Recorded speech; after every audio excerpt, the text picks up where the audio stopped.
kind of learned from a commissioning standpoint, working directly with owners, tenants, user groups, is to have better visibility into how the facility is actually using it. There is some overlap here with smart labs. We really focus on like the building systems, your HVAC, your power usage, some of your utilities, whether it be for R&D or GMP, and basically collecting big data, to use an old term, but getting good analytics and visualization for that data and being able to present it to different types of people, right? To a mid-level facility engineer, so we can look at a heat map for his building and know he's got some reheat valve stuck open, all the way up to the CFO or CTO saying, how come these spaces aren't really being utilized and these are? Maybe that gives me the flexibility in this space, and it provides real-time data for all those decision makers and all those stakeholders.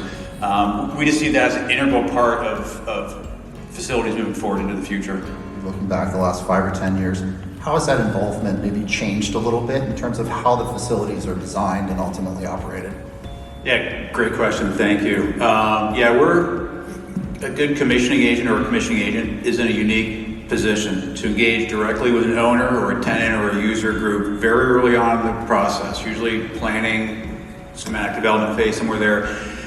And we're overarching on the project in a certain capacity through occupancy, right? Through that first or second year of occupancy, and that gives us some unique insights.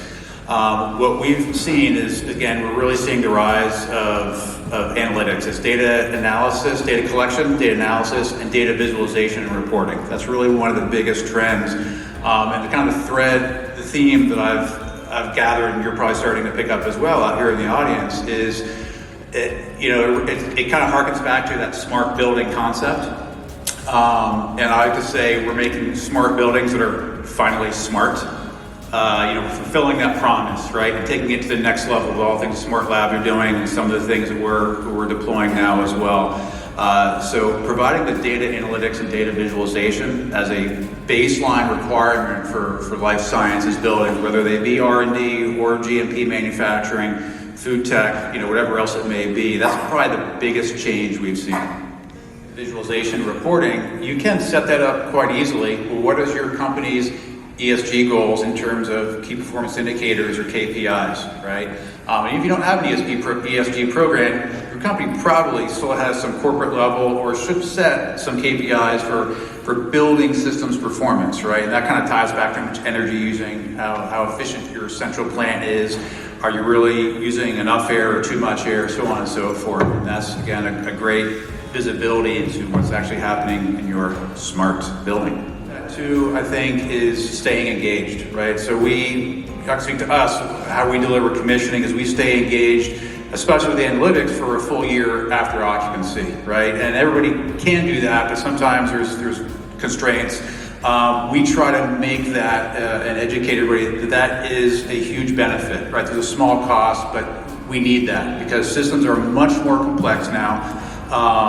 So just in the past 20 years, we've seen the advent of DDC and codified energy efficiency measures make the controllability and the controls of a facility, just for the base building systems, become incredibly complex, where they're now prone to failure or not operating as promised or as advertised on the design documents. And now we're going to the next level and saying, now we're going to introduce an entirely different type of HVAC system.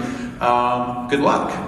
Right, so it's an incredible challenge, and it requires everybody to step up a little bit. And I think it requires a little more engagement during the design and construction process, and definitely more engagement during and after turnover, and really focusing on that end of project process, and the occupancy phase is critical to that project success.